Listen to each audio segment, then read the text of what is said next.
Please, Chara. Baby. Chara.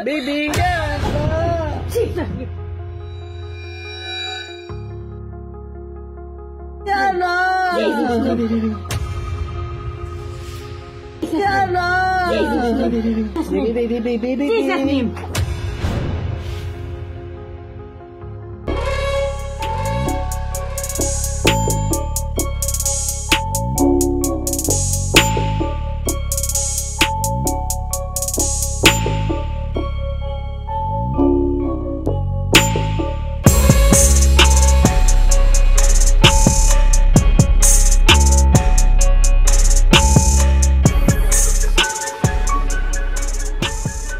Welcome back to my channel, and today's video we will talk about ano po yung mga gamot ng nanay ko.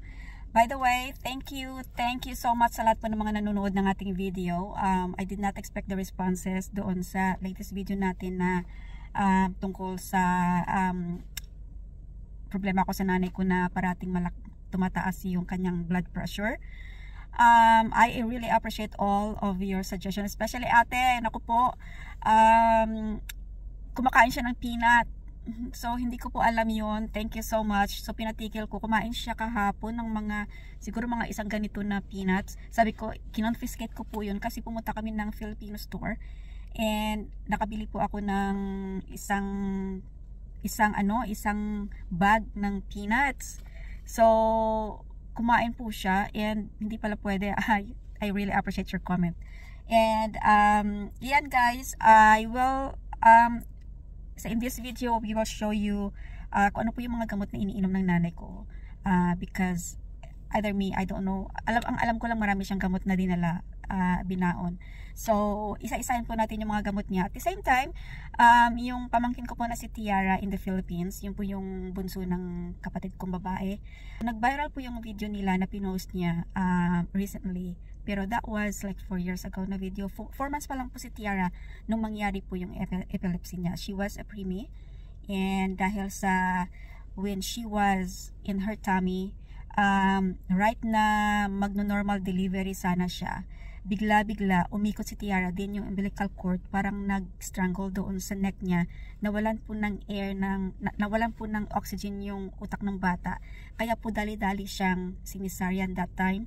At the same time po yung mga time na yun, bigla siyang nagka-clamp siya, then bigla po tumaas yung sugar niya. So parang back to back po yung nangyari nung mga oras na kailangang i-save si Tiara.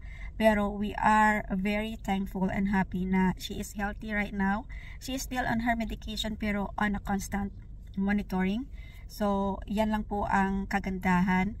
Kung wala po tayong pera na i-sustain sa mga medications niya, kung wala pong trabaho ng maayos ang kapatid ko, siguro talaga mahihirapan sila. Maybe like, you know, her epilepsy is showing up more often. Pero hindi na daw. Medyo sometimes nagtitweak lang siya sa gabi, yung para kang naggaganon lang. Sometimes, not every night, pero pag minsan lang. Bawal siya sa mga yung parang lights na nag-change ng mga Christmas lights, bawal po siya. Kaya walang Christmas lights pag December sa kanila. So, I hope you will like this video.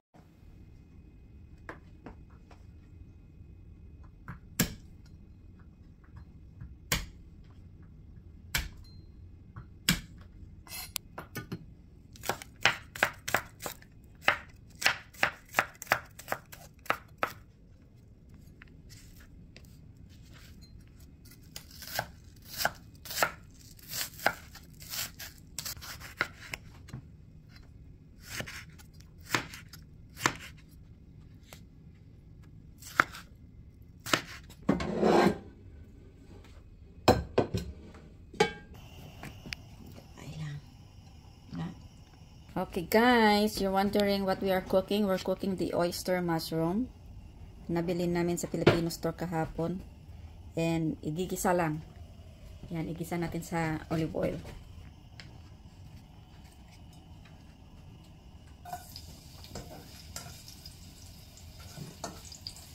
So yan ang breakfast namin.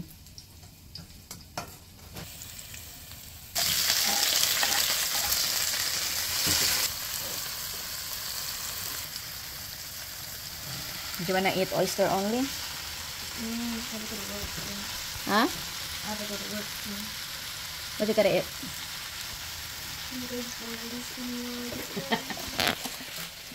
You don't know how to cook? I have to get ready for work. I have to do it to work too. Boil it.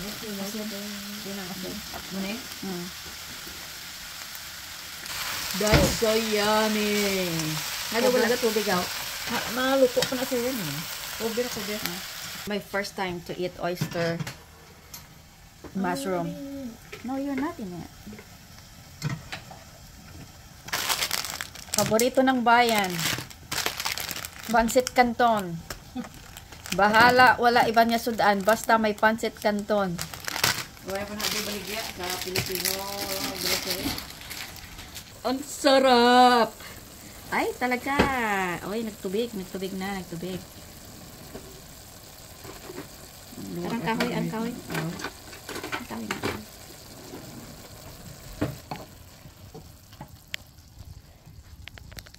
Yum.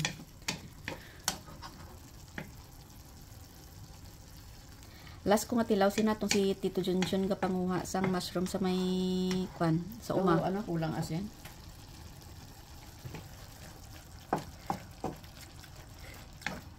Bukan asin. Sige pa, tama na.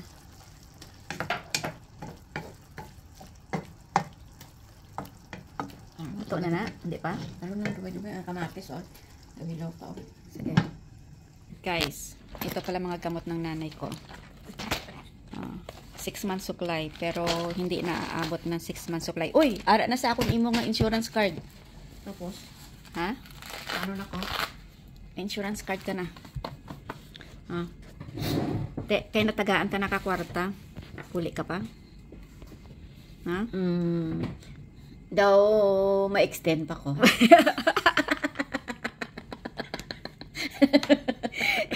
Hindi ka na magpuli. Nakakapot ka na. Nakakapot ka na dolyares. Damo ka fan sa Facebook. Ano mahambal mo? Imo fan sa Facebook ka pa ngayon kwarta. Inapangayuan ka na kwarta sa fans mo. Tapos gid. Malang mo imo talent fit sa imo imo din nga mga kwan, mga exercise. Ano pa ko ya, damo pa ko exercise nga ipakita. Milo, ikaw. Ano ang gusto mo? Ha? Milo. Mote. Lang tawon ta kung pila namang ka-views mo sa imo exercise, ha? Nikat ng taon tayo mo sudan.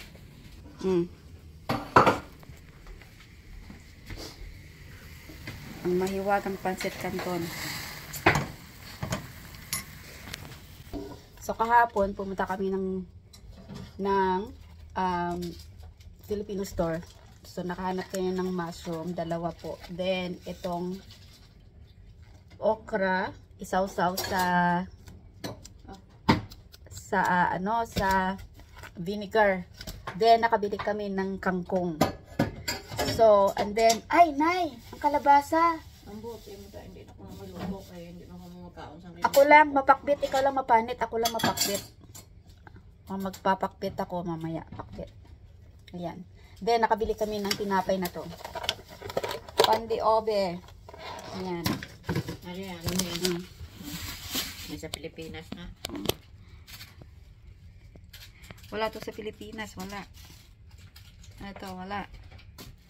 Ayan.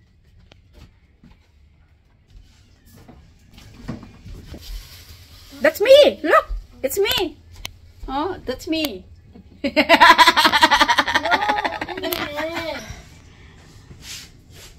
Okay guys, let's eat and we can go to work. Oh, nagpapasik si nanay ko. Oh, tingnan na. Yan, bilib ka. Oh. See? Determinadong Coca-Cola body.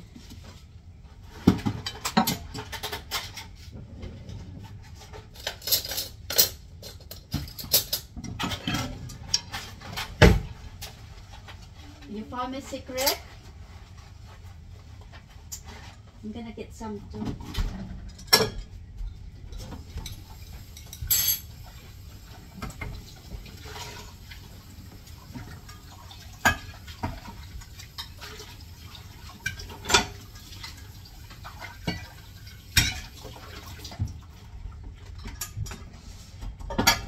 ano ko nun nga bulong ang ginainom mo? Ano ko nga bulong ang ginainom mo? Ramo eh. Ano? Dali, karon dala magtungko ka. Magtungko ka da karon.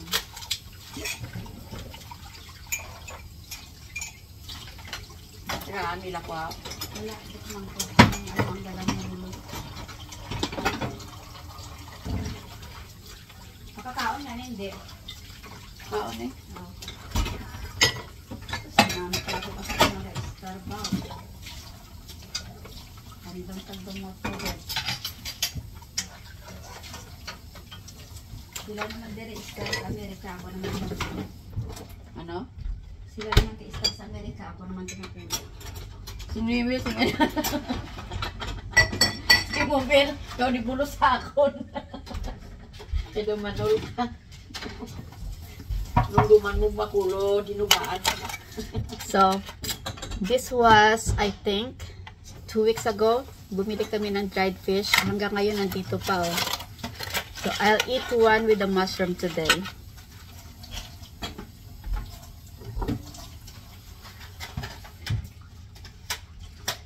And, I think, 10 pieces para siyang $450.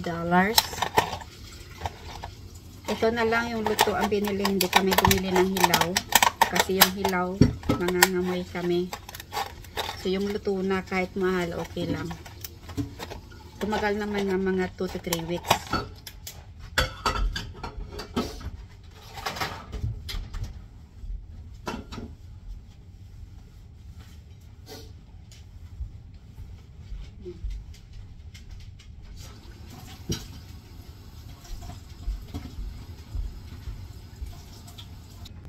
Oh, si Melo nangamoy.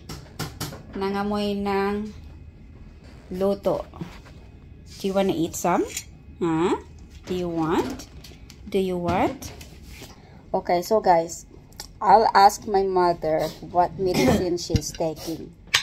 Okay? Eto, kasi lumabas yung mga stash niya. Hold on. Oh. Ano ko nga bulong ang ginapang inom mo?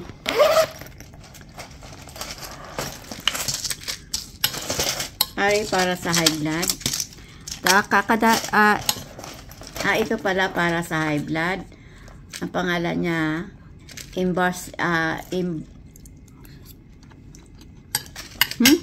Kalimutan ko. Ito.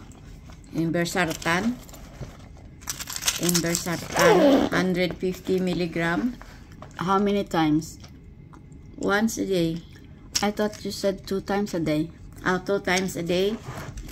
300 milligram a day. Ano pa? 150 sa morning, sa gabi 150. Tapos ang sa cholesterol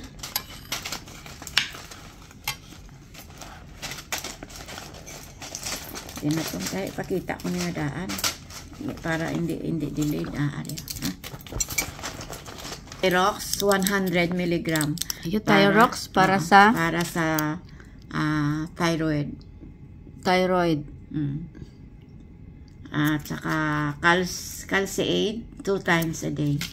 Then, ang para sa cholesterol. Cholesterol, 40 milligram once a day. Ano? Atorvastatin. Para sa cholesterol. 40 milligram. Fruit 20 lang na dyan. 40 milligrams. So, 2 tablets ang hinainom mo? Hindi, once lang. Once? Oo. So, ito. Then, ito, ang calciate. Calciate. Para sa anong calciate? Calcium. Para sa calcium? Ngaman. Siyempre, ano na ko din? Sa thyroid. Oo. Okay. Yayamanin sa gamot. Yayamanin. Okay? Nan. Yung thyroid. So, ito yung pinanghihinayangan niya na mayroon siyang payout kasi ito yung mga payout na bibili niya ng mga gamot. So, now na nabigyan na siya ng pera, sabi niya, mag-ipon daw muna siya, dadamihan pa din, mag-i-extend. Ayaw na umuwi.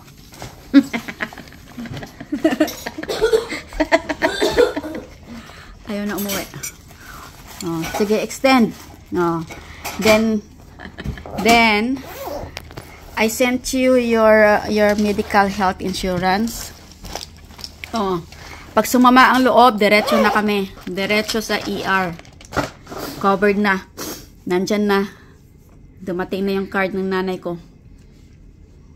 Hindi naman, mayroon akong lemongrass. Oh, lemongrass. Maintenance. Guys, lemongrass. Sobrang dami. Tatlong. Ano ba yun? Tali. Tatlong tali. Te. Ano pa? Garlic. Ay, garlic. 1 kilong garlic. No, dinay mo garlic chips. Oh, may garlic chips pa siya. Ayan. This is my breakfast. Ang sarap. Sobrang sarap niya, guys. Masarap pala itong oyster mushroom. Ito yung pang ano ng nanay ko, ito yung mga ano niya. Nahanap namin kahapon. Pang snacks. So, I tried eating this one. Talaga pala totoong garlic siya. At saka sobrang potent, na sobrang strong. At saka ang pait! Wala ko yung napaitan. Ha? Okay lang. Ang pait!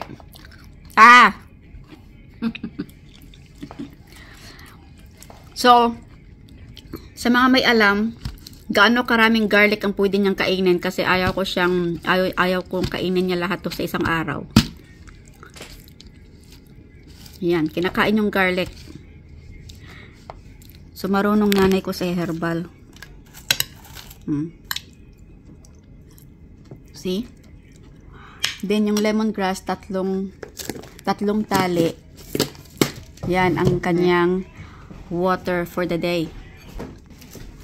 Yan ang panglaban. Ang panglaban. So, she will boil this one with garlic, and then it's her ginger. Water, and ginger, it's her water. She make it like a tea. Ayan. And you know, guys, so alam niyo na bumili kami nito noon sa may sa Seafood City, right? Ang ginawa ko, pinutol ko yung dulo, and then sinubukan ko siyang itanim. You know what happened? Eto na siya, guys, after 2 weeks. Ito na yung lemongrass ko. Ayan, tumubo, tsaka nagtanim din ako ng ng luya. Tumubo din siya. So, hindi po imposible pagka wala kang space. You can pot them actually. So, pagka medyo maganda na yung panahon, I will buy bigger pot, tsaka ilipat ko to. Teka lang. And may calamansi tree. Look at that. So, ayan guys, I'm so excited. Meron na akong lemongrass. So, yung mga nabibili pala natin sa store, we can cut them off and we can replant them. Then, excited ako dito kasi I wanna repot this one. Yung aking calamansi, I want this to bear some fruits already. Is your car parked?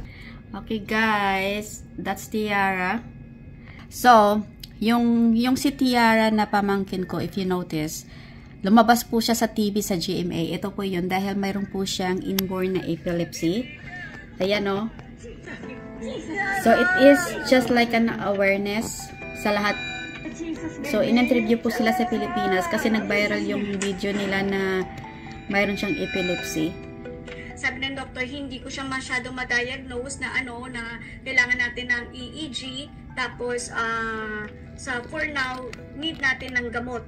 Sa base na nakikita ko ganito, ganyan. So sa mga taga-Pilipinas po dyan, lumabas po sila sa GMA kagabi yata. Sa atin tawag ay convulsion. Mga sinasabing focal or nocturnal, yan yung sa gabi siya lumalabas.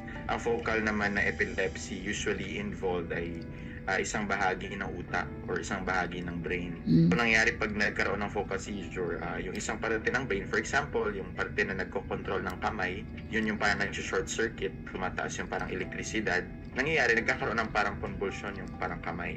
Yun yung sinasabing focal. Yun nakikita natin madalas, yung para talagang nagko-convulsion yung buong katawan. Yan yung tinatawag na generalized na seizure. Yung para talagang kinokuryente yung buong katawan. So, si Tiara focal. Nawawala ng malay yung tao, yung umiihip pagkatapos ng seizure episode.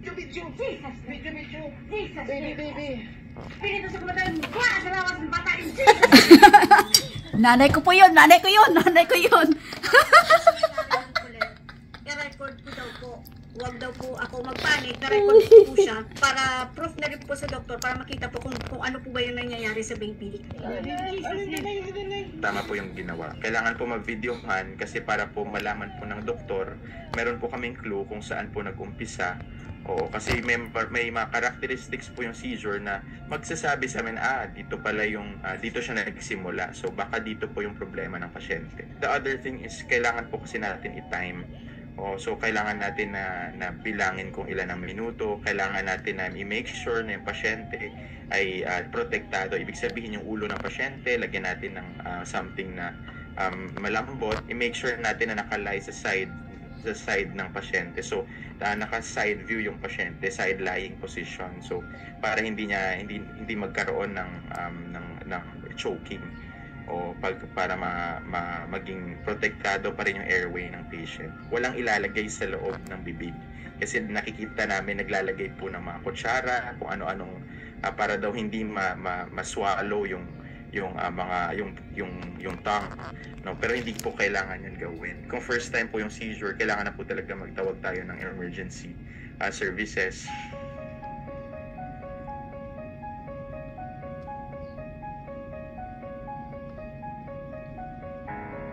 So far, yung mga atake niya is mga twitching lang, yung mga maliliit lang. Hindi po siya ganun na yung nakakaba, hindi po. So, minsan pag natutulog siya, may ganun-ganun po siya. O hindi po maganon kalakas. Jesus name. Marami na pong mga siyensya na makakatulong po sa anak natin. Kaysa naman po na magsisi, bandang huli yung mga parents ba. That is for awareness. Hindi po para maging viral or whatever. That is for education. Hindi ko pa kami. Nagibi sa kaluos eh. Yan. So, na-feature po sila sa GMA. Tama na. O, pila ka bulan si Tiara na isang nag-seizure. Saan nga nabalaan nyo, ha? 4 months. 4 months na siya. Sang na first time niya nga nag-seizure. Hello, ay Tiara, eh. Di pagkatapos yung nakabulong na siya, wala na. Wala na. And twice a day ang iyang maintenance. O, tapos, every Every doktor. 3 months, may may CBC para sa SGPT niya sa atay. Kaya ang iyang medicine may side effects sa atay. O, tapos? Tapos, every 6 months, May CT scan? may EEG siya sa brain. Oo. Yan. So, Tiara is already 4 years old. So, since she was 4 months, she was taking medications. It's gonna be for life. Tapos, subong, amo na ni siya. Now, this is Tiara now. So, That's Tiara now. Ayan. Ayan. Okay. So, Tiara has her own page named Tiara's Adventure in Facebook. So, makikita nyo po yung mga improvement ni Tiara. She is reading, she's going to school, she's writing. Yung parang wala lang may nangyari. But actually, Tiara is a premature baby as well. So, you will see. Okay guys, naputol po yung ating video. So, this is their page, Tiara's Adventure. And in their page, if you can follow along, you will see the improvement of Tiara. She is being taught, like, tinuturuan po siya sa bahay. No, she's going to school actually. Then, my sister is following up with her at home. Tinuturuan siya ng mga sensory skills. Then, yung cognitive, kasi kailangan kasi sa brain niya dahil sa may epilepsy siya. Then, you will see along, ayan o, yung nasa school siya, o, yan, yung nasa school siya. Then, meron po dyan, na ito po yung day ng kanilang EEG, just this year, nag-EEG po sila ulit. Titingnan kung i-reduce ba or i-stop yung kanyang medication. Kaso, dahil sa may nakita pang movement sa kanyang brain, in-increase po yung dosage ng kanyang medication. Then, meron po siyang blood work na kailangan tingnan kasi baka mamaya nasira na yung atay ni Tiara. And eto yun, no, nung nag-EEG test sila, I think what happened, ayan. So, okay siya, natapos niya, she was behaved. Ayan guys. So, hindi po siya yung parang, how can I say, yung parang inarte lang yung video na nag-viral sa kanya. But actually, it serves as an awareness to all parents who didn't know. Huwag mataranta or like that. Then, yan. Follow her along in her Facebook. You will see her improvements. Lahat. She is 4 years old right now. Noon, she was talking gibberish. Pero ngayon, she can speak fluently in English. Ayan. Oh, ito. Ha? Ito. Patid noon sa Pilipinas. Exercise ang lula tsaka apo. Ayan, oh. Ayan. Oh, you see? Oh, pati sa Pilipinas pala nag-exercise ang lula. Ayan. Dito kasama niya si Milo. Ayan. Yan po yung title ng page nila, Tiara's Adventure. Yan. Diyan na siya ngayon. Updated yung picture nila. So, eto, tinuturuan si Tiara ng mag-reading. Kasi dahil sa development niya, so, kailangan po yung speech niya tuloy-tuloy kasi hindi po siya parang gibberish pagka nagsasalita. Ayan. Guys. I think they have a YouTube channel pero hindi po updated ang YouTube channel. Mas updated ang kanilang Facebook. Okay. Ayan. So, ayan ang lula na makikita nyo sa background doon sa viral video nila. Siya po yun. Nandito ako noon hindi ko alam kasi hindi pa ako nakauwi. Okay, guys, let's continue eating kasi I will go to my work. Ito. Naabot ko rin. So, mga 2 weeks na po namin tinipid ito. 2 weeks. Paminsan-minsan lang makain. And Arisgada, ganyan bata mo. Nagpalos mo lang tiilaw, tani rubber niya sa palos.